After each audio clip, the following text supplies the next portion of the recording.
अमृतसर में अमृतेश्वर महादेव की सन्निधि में अमृत की संतान अमृत का पान कर रही है।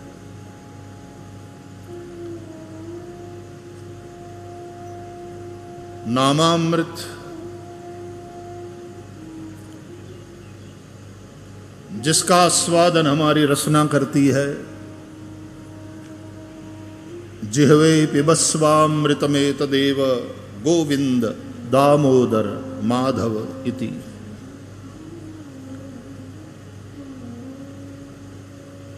कथामृत जिसका आस्वादन हमारी श्रोत्रेंद्रिय करती है,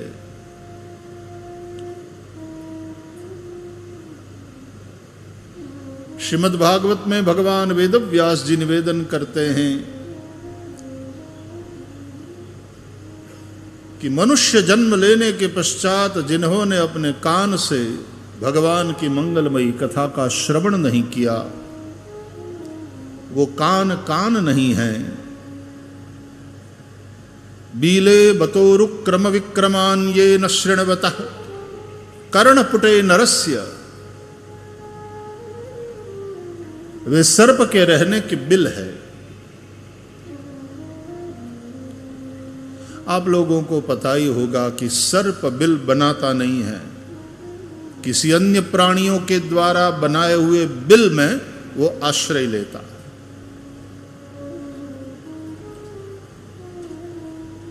जैसे चूहे ने बिल बनाया, सर्प वहां आया, भोजन भी मिला, आश्रय भी मिला। जैसे अतिथि को हम भोजन और आश्रय दोनों देते हैं,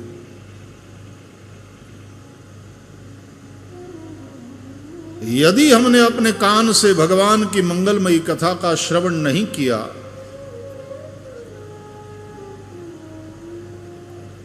तो ये कान कान नहीं रह जाएंगे, बिल बन जाएंगे।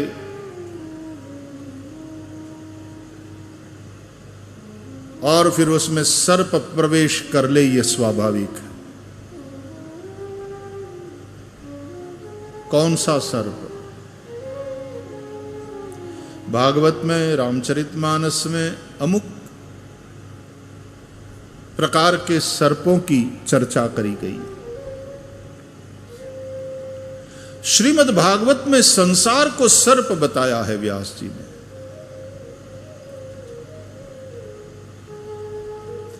संसार सर्प दष्टम यो विष्णुरातम अमुमुचत। अब श्री कृष्ण की कथा यदि हमारे कान से भीतर नहीं प्रवेश करेगी, तो संसार प्रवेश कर लेगा, क्योंकि कान तो सुनेंगे, कृष्ण कथा नहीं सुनेंगे तो संसार की बातें, लौकिक बातें, व्यवहार की बातें हो तब तक भी ठीक है। व्यर्थ की बातें, हम गृहस्थी हैं, व्यवहार की बातें कहना सुनना जितना आवश्यक है करना पड़ता है, लेकिन व्यर्थ की बातें करी जाए और व्यर्थ की बातें सुनी जाए, सत्संग या हरि कथा श्रवण एक घड़ी आधी में पुनियाद तुलसी संगत साधु की। लेकिन लोग कहते हैं समय कहां है महाराज?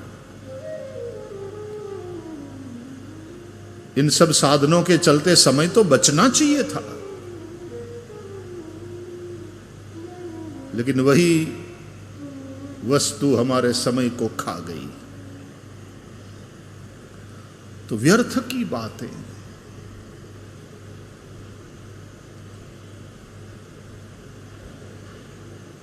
मंदिर में विराजमान है षड्भुज रामकृष्ण चैतन्य देव का समवेत स्वरूप,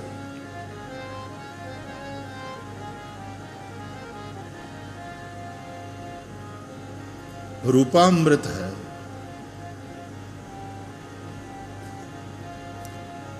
अमृत का शब्दात्मक स्वरूप श्रीमद् भागवत है। भगवान का नाम है। और वही अमृत श्री विग्रह के रूप में साकार होता।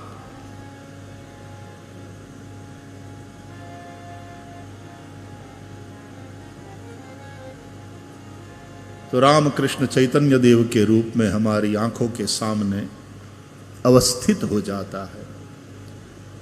तो आंखों से पी रहे।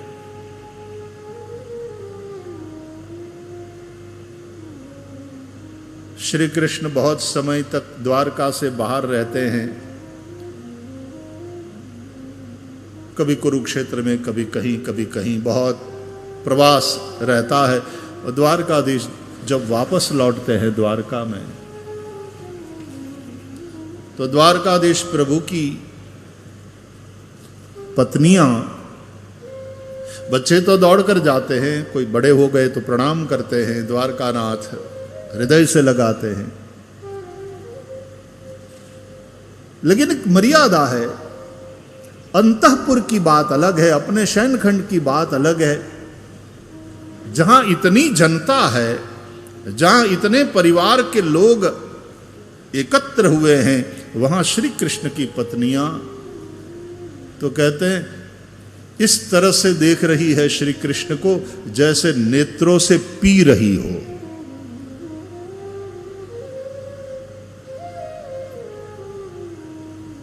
भक्त की तो सभी इंद्रियां प्यासी ही रहती है। अखियां बोले हरि दर्शन की प्यासी, देखो चाहती कमल नयन को, निस दिन फिरत उदासी, अखियां हरि दर्शन की प्यासी।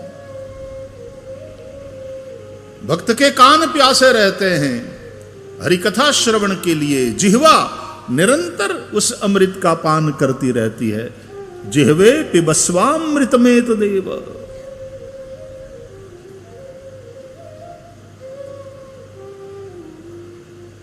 त्वामेव याचे मम देहि जिह्वे, समागते दंडधरे कृतान्ते। वक्तव्यमेवं मधुरं सुभक्त्या, गोविंद दामोदर माधवेति। जिह्वा, तूने जो मांगा मैंने तुझे खिलाया। पिज्जा खाना था, पिज्जा खिलाया। पुचका, पानी पूरी, भेल पूरी, जलेबी, रबड़ी, मीठा, नमकीन, जो भी तेरी रुचि थी मैंने खिलाया। मैंने तुझे प्रसन्न किया, अब तू मुझे प्रसन्न कर। अब तू मेरा एक काम कर।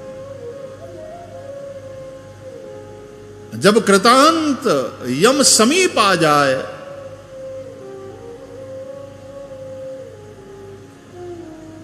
तो तुरंत तू ये बोलने लगना, गोविंद दामोदर माधव इति। वक्तव्यमेवं मधुरम सुभक्त्या, और भक्तिपूर्वक, भावपूर्वक। तो धन्यास्ते कृतिनः पिबन्ति सततम श्री राम नामामृतम। और वो तो तब होगा, अंत समय में जिह्वा पर नाम तब आएगा, या तो अभ्यास हो सतत जपने का। कितना अच्छा लगता है कि यहां तिलक है, यहां गुरु की दी हुई कंठी है, हाथ में गौमुखी है, और हरे कृष्ण कृष्ण कृष्ण हरे हरे, हरे राम राम राम हरे हरे, हरे कृष्ण सतत जप चल रहा। तो अमृत की संतान है हम, अमृत पिए। भगवान अमृत स्वरूप है और भगवान अमृताशी है। अमृतांश, अमृताशी,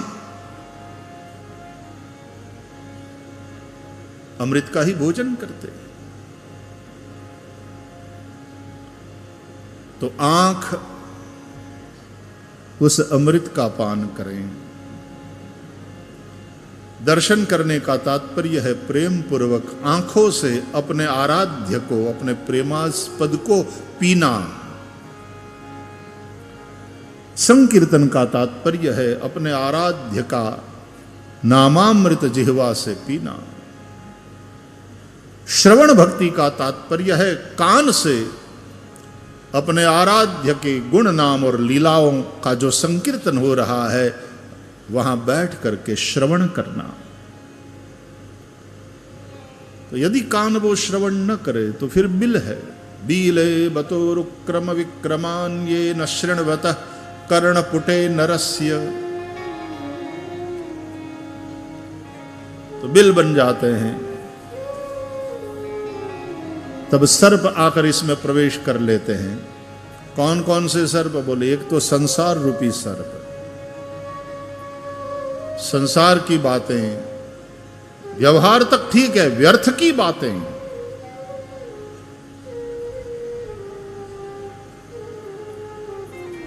भगवत जी के महात्म्य में काल को भी सर्प बताया। काल व्याल मुखग्रास त्रास निर्णाश हेतवे श्रीमद्भागवतम शास्त्रम कलौ कीरेण भाषितम।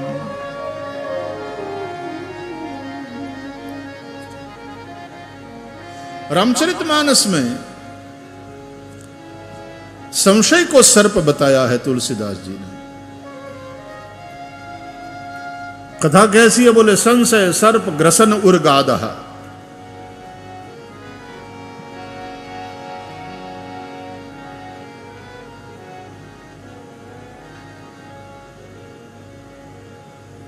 कथा श्रवण नहीं करेंगे तो संशय रूपी सर्प भीतर प्रवेश करेंगे। तो ये सब सर्प जब भीतर घुसते हैं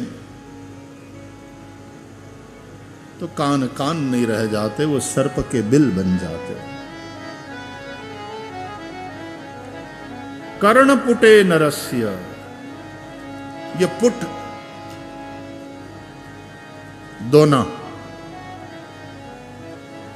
कितना अच्छा लगता है जब एकदम सात्विकता ठाकुर जी को निवेदित किया हुआ भोग, फिर वो प्रसाद प्राप्त करने जब वैष्णव बैठते हैं पंक्तिबद्ध, तो पत्रावली और श्रीमद् भागवत का जब श्रवण करते हैं तो जो नियमावली बनाई गई है श्रीमद् भागवत की, श्रीमद् भागवत के महात्म्य के अनुसार, तो पत्रावल्यांच भोजनम,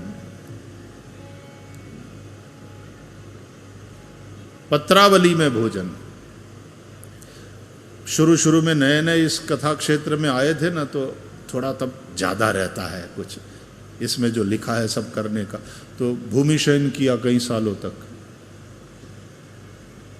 केवल चटाई बिछा करके उसके ऊपर सो जाते थे। 2 सत्र में कथा होती थी, पत्रावली में ही भोजन करते थे क्योंकि इसमें लिखा। शुरू शुरू में ऐसा होता है एकदम उत्साह, और थोड़े साल तक प्रभु कृपा से सब नियम चला भी। फिर धीरे धीरे सब नियम ढीले पड़ने लगे। तो जिसमें चल सकता है ऐसे नियमों को फिर भूमि शयन वाला नहीं हुआ। एक समय भोजन, ये फलियार लेते थे, एक समय भोजन करते थे। फिर धीरे धीरे धीरे शरीर की स्थिति ऐसी होने लगी तो भोजनंतु वरम मन्ये, उस श्लोक पर ध्यान गया ज्यादा। उपवासो न कर्तव्य, कथा विघ्न करो, यदि उपवास भी कथा विघ्न कर है तो उस उपवास से भोजनंतु वरम मन्ये, भोजन श्रेष्ठ है। अपनी भूमिका के अनुसार फिर उन श्लोकों के ऊपर ज्यादा ध्यान जाता है कि अरे ऐसा भी तो लिखा है।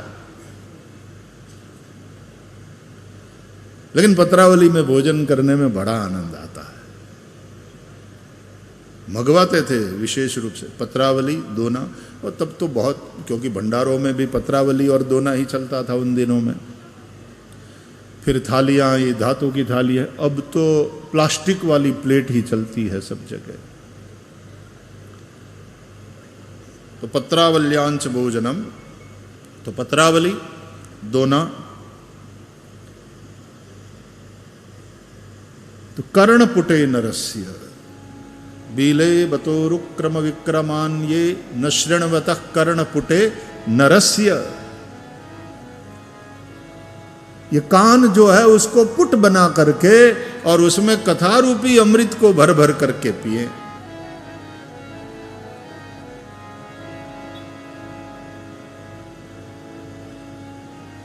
दो है पुट, दोना।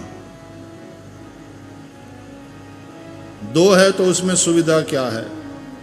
बोले वो लगातार ढालते रहे अमृत, और हमने एक पुट सामने धरा है, वो भर जाए तो तुरंत दूसरा पुट सामने रख दे और भरा हुआ पुट तो उससे पिए, और ये वाला पुट तब तक भर रहा है। तो ऐसे अब अविच्छिन्न जलदुग्ध धारया यदि अमृतेश्वर महादेव का अभिषेक कर सकते हैं यदि, तो अविच्छिन्न ये अमृत धारा लगातार। एक हमारे व्रजवासी थे, हमको याद है, अब तो उनका शरीर नहीं रहा होगा, एकदम गोरे गोरे, बड़े ऊंचे, भव्य काया, और जब जब अष्टोत्तर शत भागवत कथा होती थी तो पाठ में बैठ क्या जाते थे, घुस जाते थे अधिकार पूर्वक कि हम तो सब जगह होते ही हैं, आपने हमारा नाम लिखा हो या नहीं लिखा हो। और वे बड़े प्रसिद्ध थे तो लोग उनका स्वागत भी करते थे, बैठिए महाराज। बड़ी भव्य काया। और पाठ करते समय तो वंदनीय थे, लेकिन जब वो भोजन करने बैठते थे तब बड़े दर्शनीय लगते थे। अच्छे अच्छे लोग दर्शन करने आते थे पंगत में उनका, जब वो प्रसाद ले रहे होते थे। तो दूधपाक या खीर ऐसी चीज, क्योंकि चकाचक में ही रुचि रहती है, दाल चावल, बोले आप गुजराती लोग खाओ, हम तो चकाचक वाले हैं। तो दूधपाक या खीर कमंडलू में परोसने कोई आवे, पात्र भरा हुआ है, उसमें पूरा पूरा भर दे भाई। और वो परोसते हुए चौथे पांचवें ब्राह्मण के पास पहुंचे, तब तक तो इनका सब पेट में। बोले भैया खीर खीर। बोले महाराज पहले दूसरों को तो परोसने दो। और जब आवे तो स्वाभाविक रूप से 3-4-5 मिनट के बाद फिर से खीर परोसने के लिए निकलती थी। फिर तो वो खीर परोसने के लिए जो निकला है, कमंडलू से भरा दोना या अपना पात्र, तो फिर उसके कमंडलू को पकड़ करके रखते थे कि परोसने वाला आगे ही नहीं बढ़े। उनके पास पहुंचते ही परोसने वाले को ब्रेक लग जाती थी, और फिर पूरा पात्र मुंह पे लगा के खाली अब डाल, जैसे भर जाए फिर से कमंडलू पकड़ करके ऐसे खाते थे। बड़े दर्शनीय थे, लोग देखने आते थे। अब ऐसी भूख जिनकी हो कथा श्रवण की, ये कर्णपुट भर भर करके पिए। और पुट इसलिए, दोना इसलिए कि दोने में एक बार एक चीज भर करके जो हमने खाया पिया, तो फिर उसमें दूसरी चीज, फिर एक दोने में एक ही चीज। जिसमें आपने सब्जी लिया है उसमें दूध पाक, उसमें खीर डाल करके पियोगे नहीं। जिसमें आपने सब्जी लिया है उसी दोने में फिर खीर नहीं।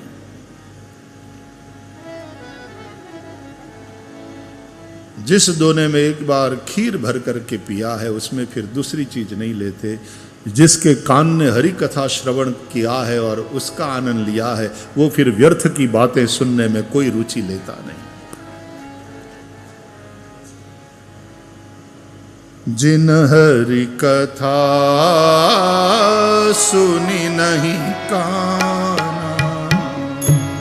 जिन हरि कथा, इन्हीं श्लोकों का गोस्वामी जी ने भाषांतर किया बालकांड में। जिन हरि कथा सुनी नहीं काना।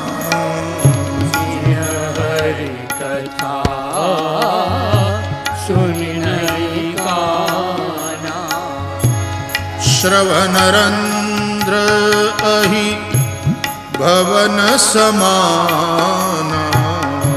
श्रवण रंध्र अहि भवन समाना। श्रवण रंध्र अहि भवन समाना। श्रवण रंध्र अहि भवन समाना। जिन हरि कथा सुनी नहीं काना। जिन हरि कथा सुनि नहीं काना। नयन ही संत दरस नहीं देखा। नयन ही संत दर्शन नहीं देखा। लोचन मोर पंख करी लेखा। लोचन मोर पंख करि लेखा। लोचन मोर पंख करी लेखा। जिन हरि कथा सुनी नहीं काना। जिन हरि कथा सुनि नहीं काना।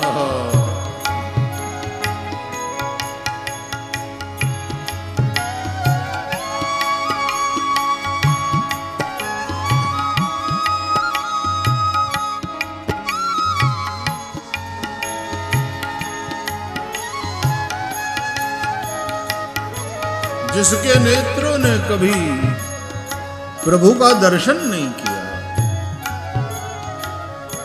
या तो तुलसीदास जी के अनुसार संत दर्शन नहीं किया, तो उसके नेत्र नेत्र नहीं, मोर पंख। वो पंख शोभा के हैं मोर के लिए। उड़ने के पंख अलग और शोभा के पंख अलग, मोर पंख। तो नेत्रों को वो सुशोभित, और खास करके हमारी बहनें तो बहुत नेत्रों को अलंकृत करती है। काजल, मस्करा वस्करा वगैरह सब।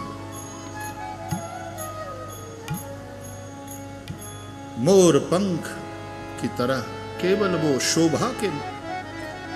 आचार्यों ने इसका भी बड़ा एक अलग ढंग से अर्थ लगाया है। बरहायते ते नयने नराणाम लिंगानि विष्णोर्न निरीक्षतो ये पादौ नृणाम तौ द्रुम जन्म भाजौ क्षेत्राणि नानुव्रजतो हरेर्यौ। वो चरण चरण नहीं है जो श्री गिरिराज की परिक्रमा न लगावे। श्री वृंदावन की अंतर्ग्रही बहिर्ग्रही परिक्रमा न लगावे, जो मंदिर की परिक्रमा न लगावे, जो यात्रा के लिए न निकले। वो चरण चरण नहीं, वो पेड़ों के तने हैं। अब श्लोक तो यही है, सीधा साधा अर्थ यही है, लेकिन आचार्यों ने उसका अलग ढंग से भी अर्थ बताया। यार यदि इन कानों से भगवान की मंगलमयी कथा का श्रवण नहीं किया तो कम से कम ये कान बने, कान बनने के स्थान पर सर्प का बिल बन जाते तो कभी किसी के रहने के तो काम आते। बेकार के ये पड़े हैं। इन आंखों से यदि नंद नंदन श्री कृष्ण का दर्शन नहीं किया तो ये आंख आंख बनी, मोर पंख बनती तो कभी तो ठाकुर जी अपने सिर पर उसको सजाते। ये सौभाग्य तो कभी प्राप्त होता। यदि ये चरण तीर्थयात्रा नहीं करते, यदि ये चरण परिक्रमा नहीं लगाते, तो चरण चरण बने उसके स्थान पर यदि पेड़ के तने बनते, तो कभी कोई आकर के यात्री छांव में बैठता तो सही। इतनी तो सेवा हो पाती कम से कम वैष्णवों की। और ये सेवा से प्रसन्न होकर, उस सेवा से प्रसन्न होकर हो सकता है कभी नंदनंदन श्री कृष्ण बांके बिहारी उसी पेड़ की छाया में खड़े होकर के ललित त्रिभंगी होकर के, और फिर रंध्रान वेणो रदर सुदया पूरयन गोप वृंदैर वृंदारण्यम स्वपद रमणम प्राविशद गीत कीर्ति, बांसुरी बजाते।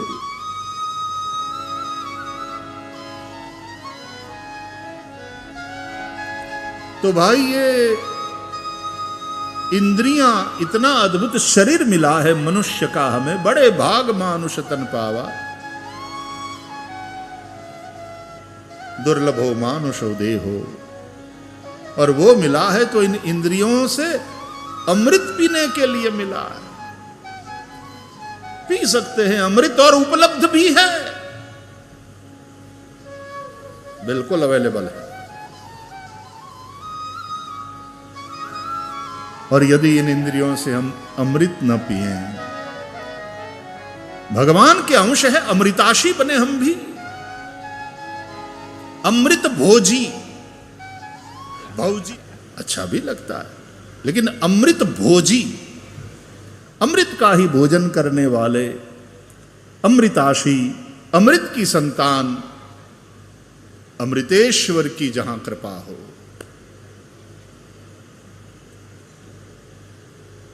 विष तो वो कंठ में धारण करते हैं, इसलिए कि हर लेते हैं। विषयान विषवत त्यजेत, कहते हैं विषयों को विष समझ करके उसका त्याग करो। ये विषय विष के समान है। अच्छा तो भाई शब्द स्पर्श रूप रस गंध, ये जो पंच विषय है, और उन्हीं के ज्ञान के लिए तो भगवान ने कृपा पूर्वक ये 5 ज्ञानेंद्रियां हमको प्रदान कर रखी है। तो क्या इन इंद्रियों को उनके विषयों की ओर जाने से रोकना ये उचित है क्या? नहीं, जाने दो, अपने अपने विषय का आनंद लेने दो, लेकिन बस विषय श्री कृष्ण को बना लो।